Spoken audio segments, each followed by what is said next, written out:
Hi, Shep Hyken here, and I am excited that we are going to do another customer service hangout. And what I'm most excited about is what we're going to talk about and who we're going to talk about it with.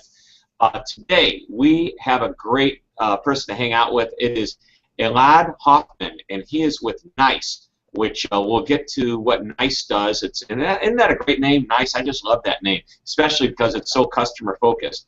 But let's go ahead and introduce Elad, and why don't you go ahead, Elad, and tell us who you are, what you do, and tell us a little bit about NICE. Hi. Hello, Shep. Thank you very much. Good morning to everyone in the U.S. Good afternoon if you're somewhere else. My name is Elad Hoffman from NICE Systems. I've been with NICE for the last 6.5 years.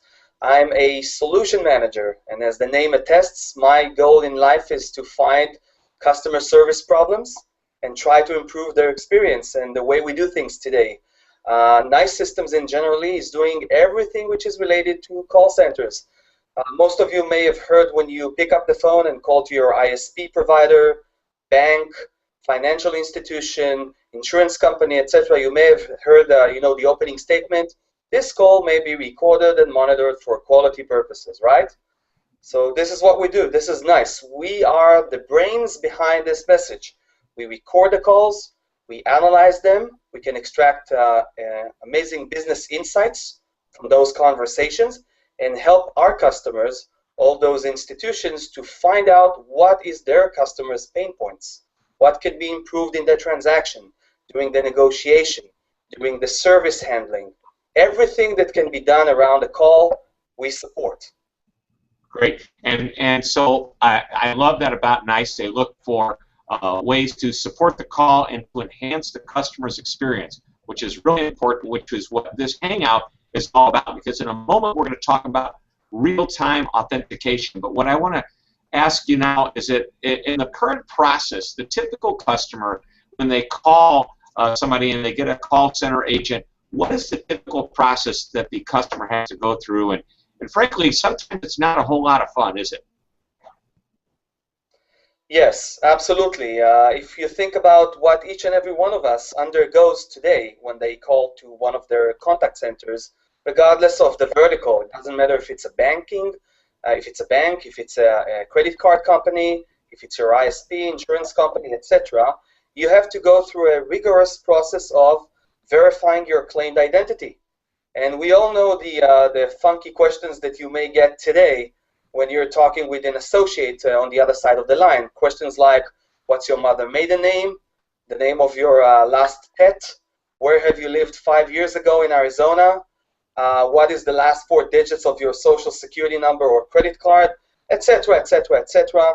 Just to give you some facts and figures, usually today, this process of asking you those security questions at the beginning of the call, even before you can even express your need today, lasts between 45 to 90 seconds per call, which is amazing. So the first minute in average of every call we do, which we initiated in order to express our problem and our need, starts with the necessary evil of an interrogation in the shape of 5 to 7 security questions, which takes around 60 seconds. Amazing, isn't it? Yeah, and it's not so much that that's not fun. I mean, I said sometimes it's not fun. Where it really becomes not fun is when we get transferred to someone else and we have to do it all over again. And I just wrote an article on my blog, customerserviceblog.com, which specifically talked about a gentleman that called his cable TV provider. He just wanted to find out what channel the hockey game was on, because it was the Stanley Cup playoffs over here in the U.S., and before the agent could give him any information, the agent had to find out all types of information. And my friend said, no, you don't understand. I just want to know what the TV channel is. I'm in St. Louis. Help me here. I can't find it.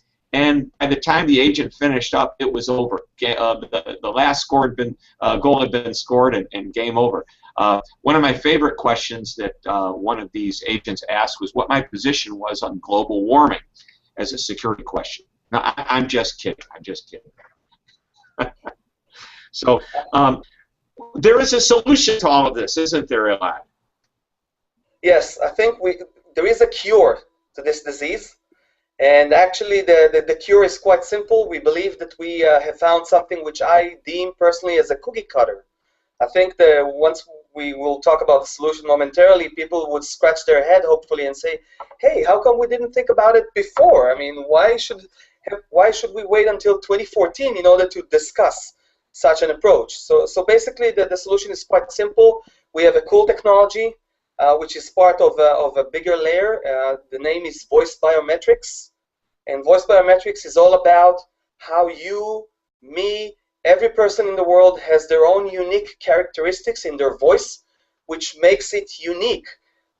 Actually, it's unique so much that a machine can actually distinguish when you pick up the phone and talk to an agent and when I pick up the phone and talk to an agent.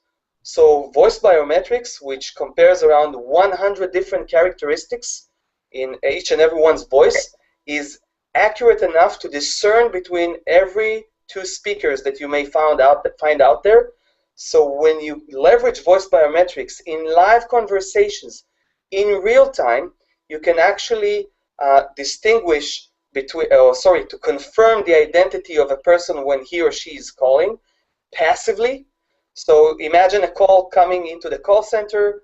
We're no longer asking you the security questions that we're doing today at the opening part of the call, and instead of it, a call may sound something like this. Welcome to Bank X. My name is Elad. How can I help you today? And then, Shep, you go and say something like, hi, good morning. I want to check my balance or do whatever I want to do today. And as you express your desire, the system is working in the background, taking your voice, comparing it against your voice print, which contains your characteristics, and provides a real-time guidance to the associate. Hey, this is Shep.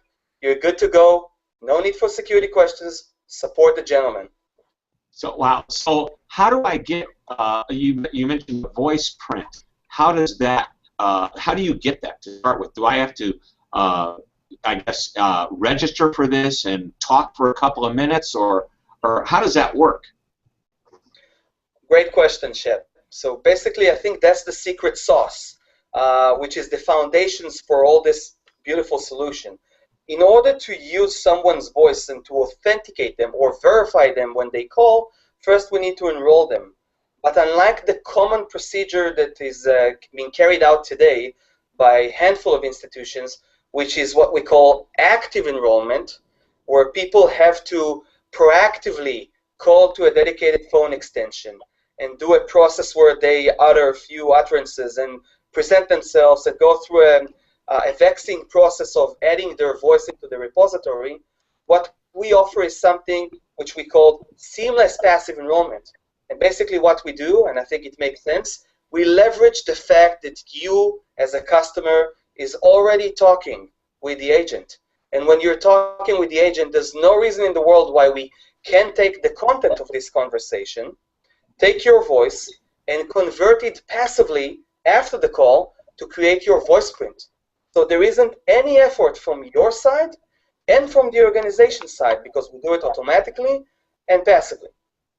Wow, that's pretty amazing. So just as we're talking today, in this candid conversation and nonchalant conversation, you could, if it was a call center that was using the technology, already have basically set up my future calls. So, you know, obviously the pain points are, you know, just the time that it takes to, you know, go through the process of verification and authentication, and then, you know, obviously getting transferred to someone else. And this happens all the time when I call, whether it be cable TV, bank, phone company, any of these different places where I have to call, I have to re-verify.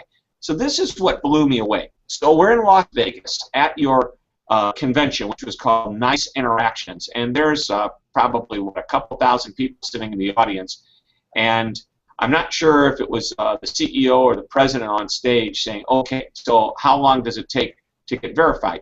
And what they showed was before he even finished that sentence, his voice was verified as him. And he goes, okay, let's start over and ready, begin now.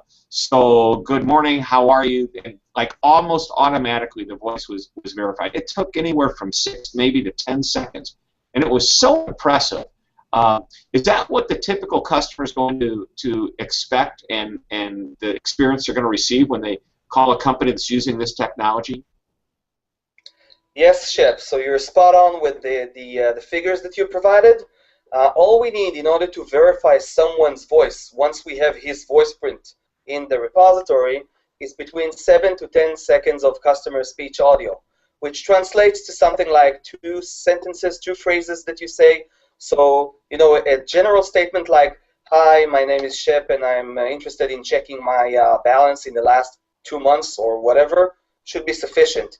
And we actually did some analysis and found out that in 70 to 80% of the calls, usually people provide enough information in order to be verified by just using their opening statement. So the technology is robust, it's accurate, it's quick, and it will definitely eliminate the need in those security questions. And I would imagine that there's an additional set of questions that your call center rep can ask is, you know, "Hi, this is Shep Hyken. Thank you for calling. What can I help you with today?" And the person first responds by saying, "Hi, I'm, you know, Bob Smith, and I'm calling about this." And maybe an extra question might be, "So, what city are you calling from today?"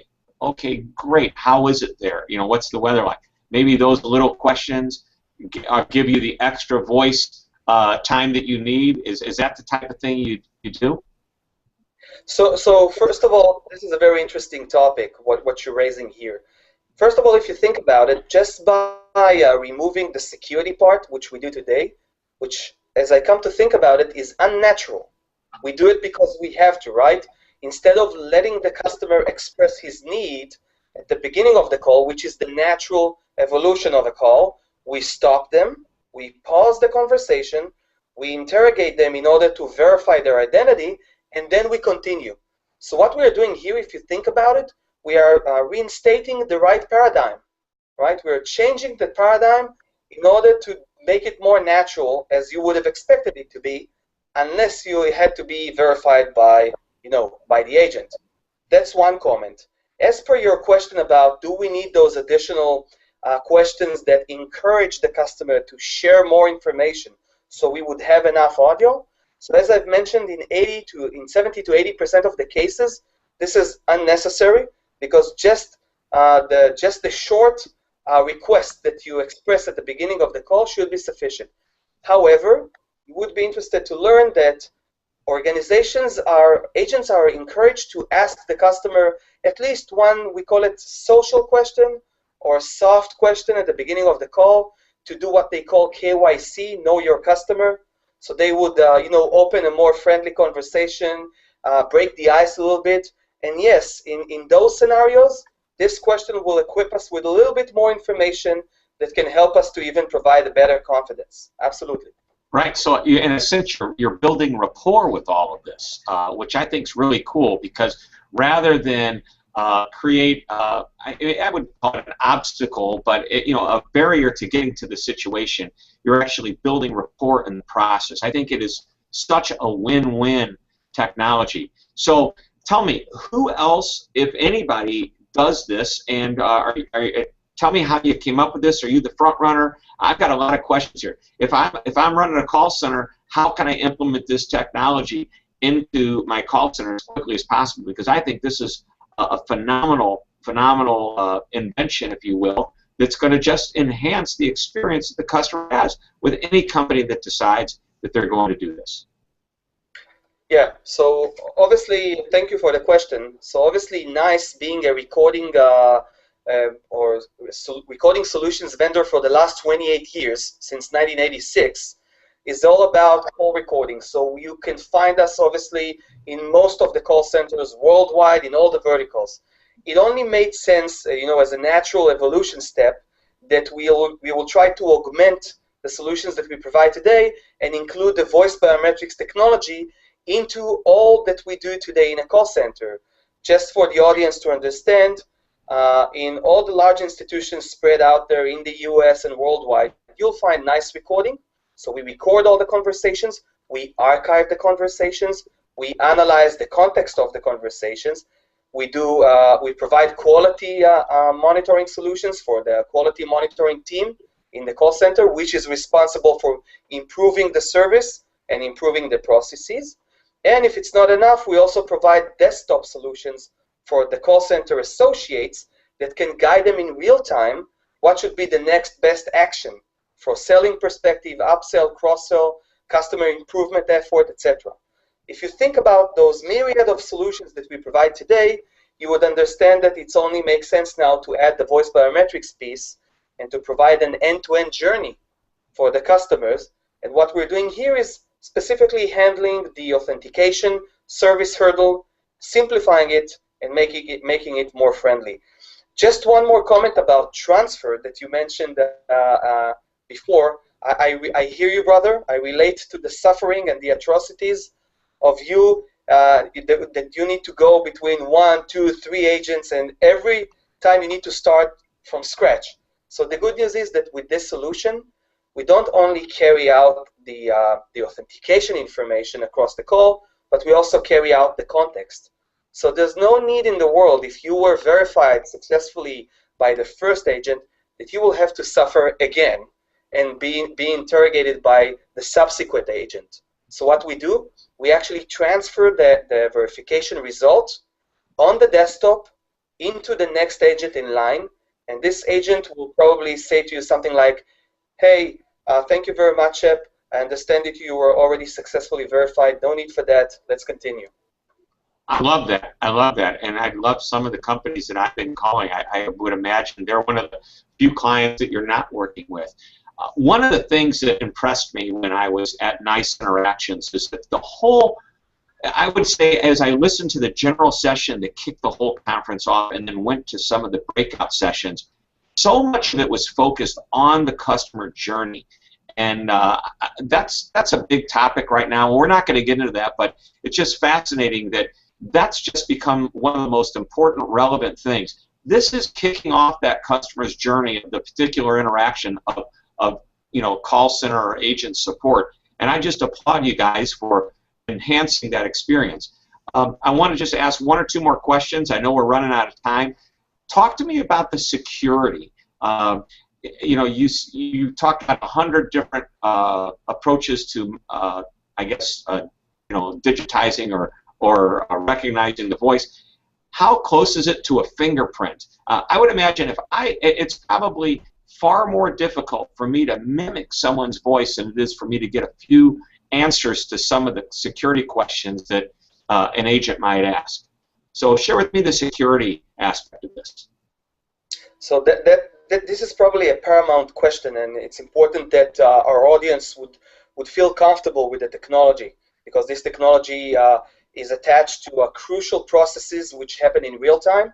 So it must be accurate, and it must provide a good decisioning point in order to make sure that the customer is being successfully verified, and no one else can, for that matter, hijack their identity, right?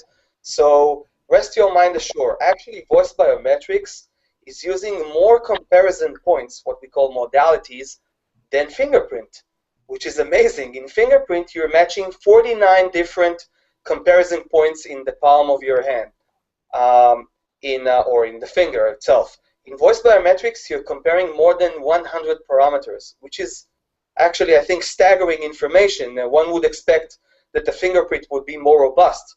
Actually, it isn't. And if you can think about it, I think it was published in the media, right, that some of the larger companies out there, I don't want to say the names, but have added to their mobiles, right, the ability to open their mobile using a fingerprint. And guess what? It didn't take long, right? 3 to 5 days after the rollout, hackers were already able to hack in through the fingerprint mechanism and open someone else's phone. Why? Because fingerprint, it's very secure, but it's still susceptible for hacking. Voice biometrics, or voice print, on the contrary, is a binary file that cannot be reversely engineered, cannot be hacked, cannot be played back or recorded. It's just a binary XML file which is kept in the database. And even if you were a great hacker and somehow mysteriously would be able to go through the firewalls of the security organization and steal my voice print, there's nothing you can do with it. You cannot play it back. You cannot introduce it. You You cannot present it, you cannot open it, and you cannot mimic it. So it's much more secure even than a fingerprint. Wow, oh, I'm feeling secure right now regarding. I think this is great, and I know that there's so many technologies that are out there today that are enhancing customer service and the customer experience, and this is just one that I think is extremely important that many of the companies and people listening to might want to consider for their own organization. So, Elad, this has been a great hangout, and thanks for sharing. I love doing these because I love learning about new things that are coming down the pike, and just it's wonderful. Any last words you'd like to share with us before we end today? All I want to do is, first of all, to urge you to watch this hangout, which I think was great, and thank you for giving me the opportunity. And we look forward to meet you face to face, visit you around the world. If you have any questions, you can find me through NICE website. I'll be more than happy to share with you more information and anything you may be interested about. So thank you very much, Shep. Oh, thank you, Elad. Well, I hope you enjoyed this hangout. Everybody who's watching, thank you very much. My name is Shep Hyken, and I always like to remind you to always be amazing.